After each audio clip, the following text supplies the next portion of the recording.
Oh my god, they actually did it. You're Clara. Yeah. Do you know who I really am? Yeah. Maybe if you look closer. Oh God. Do you remember the bargain we made? Yeah. When you first came here, we made a bargain. Yeah. Are you really gonna let me go home? Yeah.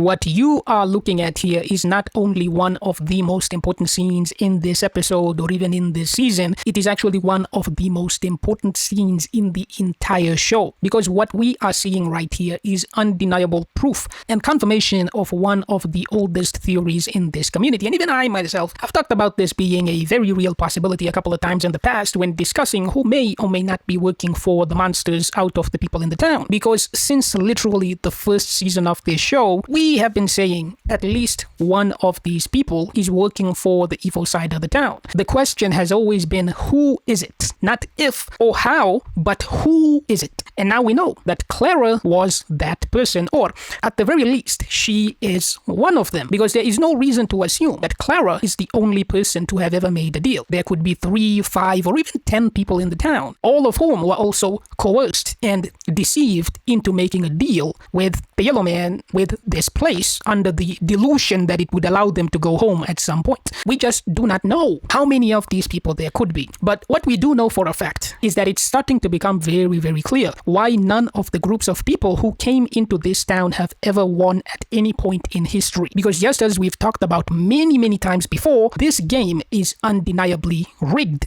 And as we can literally see with our own eyes, the entity is actively taking steps to prevent these people from winning the game. And he is actively manipulating the people in town using ways that we literally cannot imagine. Because what you may be forgetting here is that we have not been given any type of confirmation that Clara is the only one. There could be more of these people, and I really want you to keep this in mind. There could be more of these people who are working for the evil side and the entity in control of the monsters. We just do not know how many of them are there. We just do not know. And their only purpose would be to sabotage the efforts of the people of the town under the delusion that they would be allowed to go home at some unspecified time in the future, which is something that is obviously never going to be happening for Clara and anyone else who may have made a deal. It also has to be said that Sarah is there helping the people pulling the bottle tree out to create an escape route for Jade and Tabitha, which is a horrible idea because we know that the Yellow Man can use the voices to paralyze her, and we also know that something can implant visions of the cicadas into Randall's brain. And we've also seen that Boyd can be stopped through the use of seizures being induced into his body that we have been led to believe are the results of him suffering from Parkinson's. But because we know the Man in Yellow can cause physical reactions in people's bodies, it's possible that this place is the one that is causing Boyd's symptoms. Basically, what I'm saying here is that we have 3 people at the plan helping out with the plan to uproot the bottle tree who can be crippled by the entity in control of the monsters at a moment's notice. Therefore, that this plan to uproot the bottle tree is more than likely going to end in absolute disaster. And this is what brings me to this next scene. How you do something is just as important as what you do. This place, it's built on ritual. Check this out. There's a person in this photo. She looks just like you. Clara, would you lock the doors, please? I can only take the form of people who have died here. Now, this scene is the moment where things start to become much clearer than they have ever been before. Like, we have the Yellow Man saying that he can only take the form of people who died in the town, and we therefore see that the real Sophia was also a resident of the town. And when you consider how they specifically had the Man in Yellow mentioning in the last episode that he took a tooth from Jim Matthews right after he killed him, it's very clear that the writers are implying that the being who appeared to Ethan that told him to think about the Lake of Tears, which was the only reason that Tabitha ended up going to the settlement out by the lake, and therefore was the only reason that Tabitha ended up killing the dolls in the first place and finding the totems, was somehow, some way also the same exact being as the Man in Yellow. But this is where things start to get tricky, because if we take him at his word and actually believe that the Man in Yellow is limited to only appearing as people who have died in Fromville, and therefore that he could be fake Father Cartry and fake Abby, it would bring up a question that I'm not seeing anybody else asking, a question that will become very obvious once you see the scene that I'm about to show you. Dad, it's getting dark. You said we take the boat out. I can only take the form of people who have died here.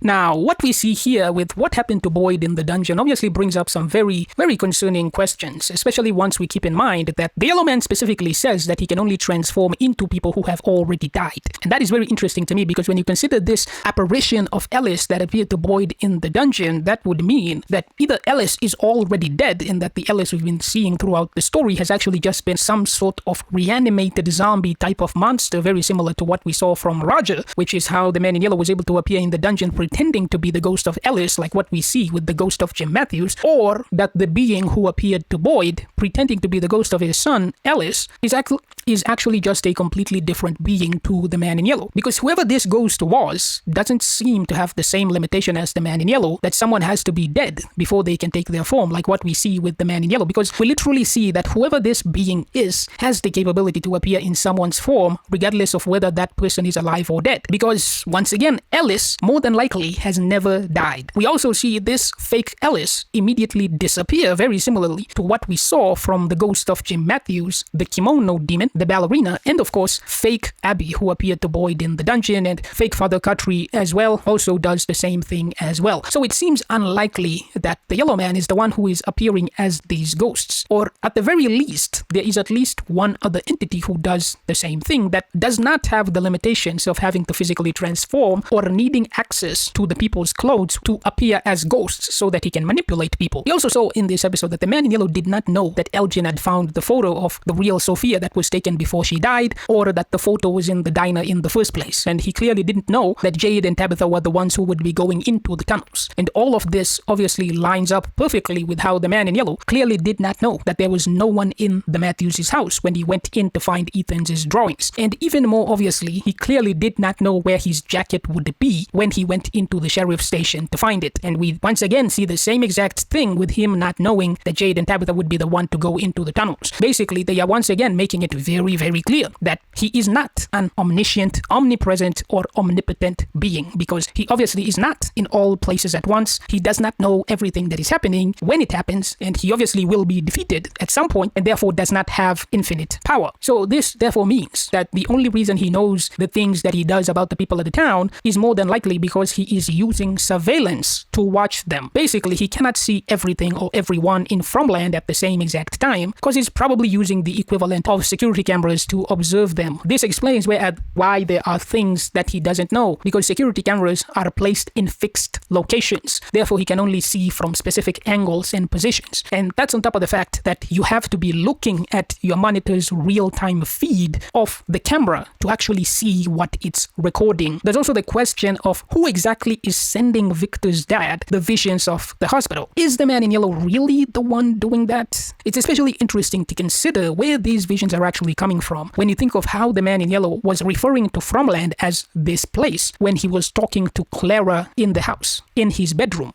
because this is the same exact way that the boy in white also referred to it right before sending Boyd and Sarah into the faraway tree. To me, it implies that this place is something separate to the Man in Yellow himself. So where did he come from exactly? Is he really just a human witch who is also trapped in this place? Who knows? But what this episode really solidifies for us as the viewers is that there really was no point to Acosta as a character, and there still is none. Like, for the longest time ever, people have been theorizing that she would be the one to uncover that the Man in Yellow is in disguise as Sophia because she was spending so much time in the basement of Colony House going through those things that have been left behind by people who died in the town. But we see in this episode that it was actually Elgin, the same character who already had a massive amount of focus placed on him in season 3 with Fatima's demonic baby storyline, that ended up doing it. So instead of spreading out that narrative focus and giving other characters like Acosta something to do, the writers have instead chosen to double down on Elgin, leaving Acosta as a completely meaningless character who has not done a single thing to justify being in this story. And this is the same exact problem that we see with Ellis and of course Marielle, because at least we had Ellis attacking a giant doll monster. But Marielle, on the other hand, she's been here for like 4 years and she's never done shit in this entire show. It's crazy. I will never understand why the writers chose to give her the same expertise as Christy instead of making her a therapist, which forces her to compete with her own fiancé for the position of being the town's physician. It's such a baffling choice that it's never made any sense to me when I think that a therapist who's a addicted to drugs would actually be a very unique character. Even now, I'm still asking myself, why was the lighthouse ever included in the show? What was the point of all of that? And what's even more concerning to me is how none of the characters in the actual show ever discuss it at any point. Did they really have Tabitha go to the lighthouse and have Victor's dad saying that Victor's mom was called to save the children locked in the tower specifically so that they could draw out the story? That's crazy. Like, a lot of people in this community say that the only reason 80% of the mysteries exist in this show is just to draw out the story. And it's kind of hard to argue against that when you have things like the lighthouse, which literally do not serve any purpose in the story. Even Victor's dad. There's nothing this character has ever said in the show that we couldn't have learned from Victor himself. My mother used to make paintings about this place before we arrived. Victor could have done that. Victor could have easily said that and nothing would change. And the more and more the writers keep emphasizing how the man in yellow needs to have his blood in someone's body to manipulate them, the less and less things start to make sense. Like, if he really is the one in control of the Nightwalkers and he really is the big boss, then why doesn't he just poison the water supply that is coming up through the plumbing with his blood, instead of risking exposure by using pawns like Clara? There's a lot of things here that just don't make any sense. Like, what exactly was the point of the man in yellow appearing to Tabitha at the RV and telling her that he was the one who killed the Jim, when it would obviously just make her more desperate to leave this place and save her family by emboldening her to take the gamble of digging up the bones, because they literally do not have any other leads on how they could possibly get out. You look at someone like Randall, who hasn't done anything since the ambulance scrap, which was like multiple years ago, and I have to wonder, was there ever a plan for him when he was introduced in the show? Because being Julie's sidekick,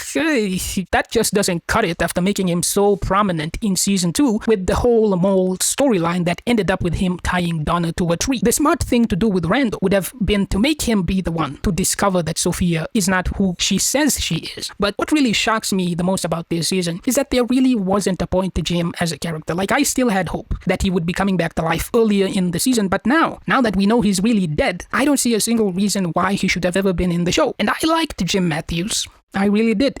But I just can't bring myself to justify his presence in this show. And if Jade and Tabitha actually end up together by the end of this series, that would completely invalidate Jim as a character. Either way, I do have to say that I don't really care whether this show has been planned or hasn't been planned. Like, you already know that I have never believed that this show was entirely planned out. And quite frankly, it does not matter to me. I have never started or stopped watching a show because it was planned or wasn't planned, and I definitely never will. Because I watch shows to see satisfying conclusions to storylines that they themselves choose to build up. That is it. And when I look at stuff like Ankui actually just meaning remember, or how they just casually implied that the man in yellow was somehow also the old man in the dungeon, instead of actually confirming it, that doesn't instill in me a lot of faith that they will actually deliver on the mysteries that they are building up. But I will be fair, Clara being revealed to have been working for the evil side of the town is pretty much the only time in this entire show that a mystery has actually delivered on the promise. So maybe they will actually give similar surprises in the future. But what's most important right now is that you go watch this video right here to see my thoughts on Clara and what I believe is the biggest hint for who we now know her to be.